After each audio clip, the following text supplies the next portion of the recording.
mga katik vloggers, mga subscribers, bago sa kaluma, mga supporters, mga dumaan, dumalaw at bumisita sa channel, lahat ng mga viewers, secret viewers at silent viewers, magandang araw. So, nandito naman ako sa kaibigan ako, no? At dumating ako kayo ng umaga at ito, tulad ng sinasabi ko sa inyo na babalikan ko itong mga naiwan kong trabaho dito. At naumpisahan na natin, nakagawa tayo ng isang spotlight, isang Big Dipper na LC001-H. At itong nakikita nyo na ngayon, kamukha ito nung mga nakaraang content natin na power supply ng Lumilights Parled lights. Gusto kong ibahagi sa inyo dahil meron tayong nakita dito na kakaiba naman kumpara doon sa naunang upload natin. Okay, so yung naunang upload natin, yung complaint ay pareho lang, ano? So, walang sine-check natin, yung kanyang ang voltahe ay nandito lang sa kanyang primary. Wala doon sa secondary. So, walang output. So, parehong-pareho.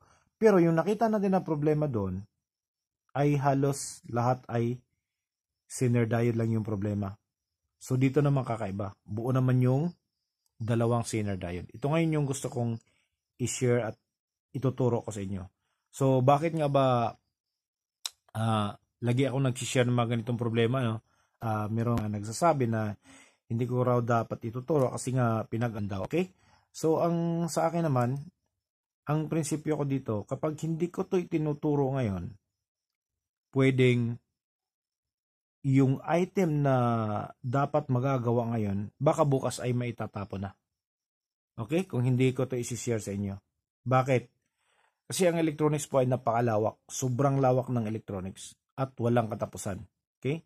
Halos araw-araw yung mga engineers natin, designers, scholars, specialist, inventors, nagre-research yan.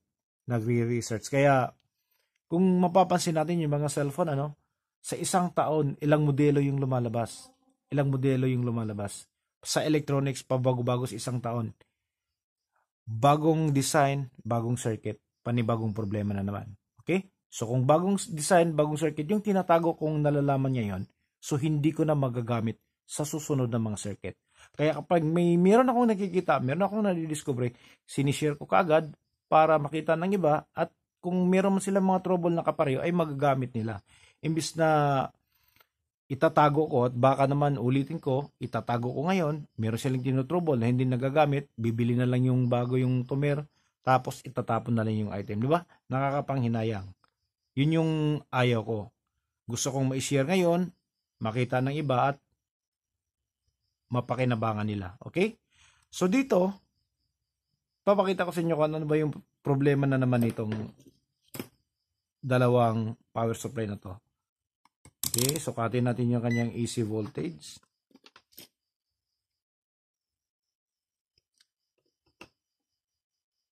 Ayan, meron tayong 230 volts AC. Okay? So, tanggalin natin.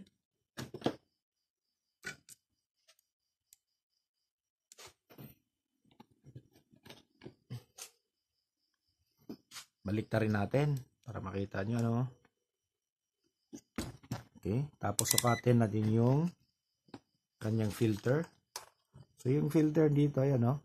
Meron siyang 312 volts. Pagdating natin dito, wala. Okay, katulad din ng isa, di ba? Wala. So, discharge muna natin to para hindi tayo ma-aksidente or hindi ma-aksidente yung circuit. Okay? So, pasensya na kayo, no? Nasa tabi kasi tayo ng daan dito sa housing, kaya may dumadaan ng mga sasakyan, hindi natin maiiwasan yan na maingay. So, ayan, wala na, no? Wala na, oh. Konting-konti na lang yung voltahe, di ba? So, wala na. So, ngayon, ang dahilan nito, kung bakit hindi lumalabas dito, dahil hindi gumagana to. Bakit nga ba hindi gumagana to? Kasi, itong pin na to, walang negative. So, yung chips na yan, walang negative. So, hindi nga siya gagana dahil walang negative. Sabi siya kumukuha yan, no? May nakaparallel dyan na, o nakaseries na dalawang, lapit natin, dalawang 470K. Ayan yung kulay, oh. Yellow, violet, yellow. So, pareho silang dalawa, nakaseries. So, 470K. Ayan, nakaseries. So, itong isa na to, ay wala ng value. Open na siya. Open na. Ayan na. Tatanggalin natin para makita nyo. Siyempre, kapag open na siya, ayan o, negative. Wala na. Hanggang dyan na lang yung negative. Wala nang papunta dito. Tanggalin natin ano para makita nyo. Pasensya na kayo, napakaingay ng mga aso. Okay. So, ayan, natanggal na. Ito. Tingnan nyo lang maigi, ano. Check natin. 470K. So, sa 600K tayo. Ayan. Wala, di ba? So, itong isa, tingnan nyo. Sukatin natin.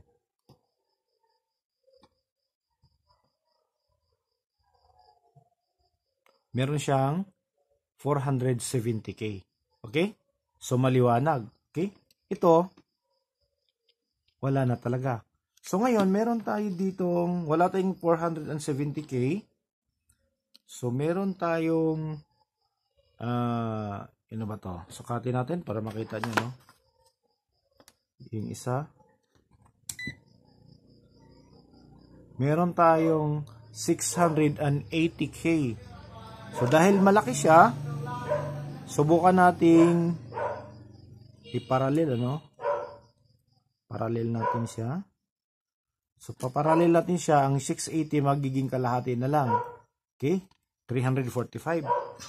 So, hindi pa pwede nating ikabit yung 345 dahil napakababa. Sa mga ganitong critical area hindi tayo pwedeng mag-eksperimento ng mga mas mababang value dahil pwedeng pumutok yung ating chips. Okay? So, susubukan lang natin ano para makita nyo. So, ayan na. Naparallel natin. Ngayon, meron tayong isa dito. Meron tayong isang resistor dito. Tingnan natin kung ano yung value, ano.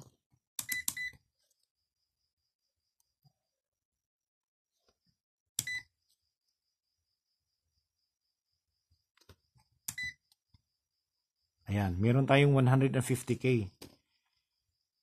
Ngayon, isi-series natin to para yung 300 plus tumaas. Okay?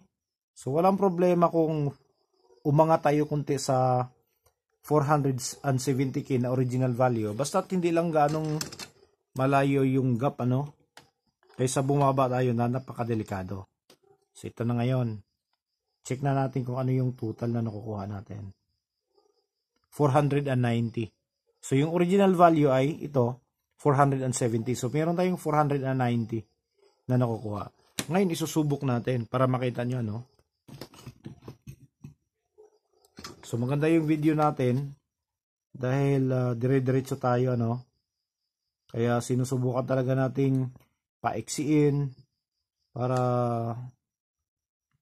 hindi kayo mabuboard.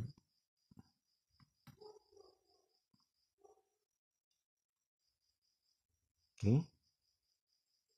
So, ngayon, kakabit natin yan dito sa kabila.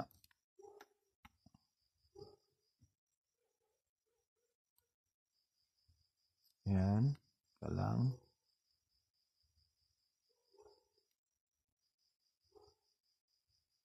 Wala, hindi pa kumakapit.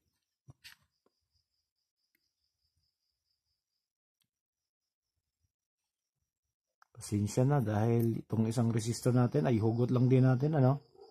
So, kalawangin na kaya hirap na dumikit. So, pati itong bago na to kalawang na rin dahil parang old stock na yata to. Ayan. So, nadikit na natin. Ngayon, subukan nating isaksak. Okay? Ayan siya. Patong natin dito para hindi mayupi, ano? Ayan. Diba? Okay? Tapos saksak natin.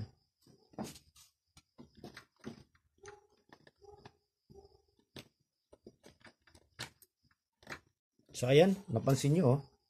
Umiilaw na. Susukatin natin yung kanyang voltahe. Ayan, meron na siyang 24 volts. Ayan, oh. Ayan nakalagay dito. 24 volts. Okay? So, yun lang talaga yung kanyang problema. Papatunayan yan natin dito sa kabila naman. Okay? Tanggalin muna natin to. Itong kabila, ayan, oh. Ayan. So, wala pa. Malinis na malinis pa itong isa. Hindi pa natin nahinang, ano. Itong isa, tanggalin natin. Tapos, susukatin natin para makita nyo.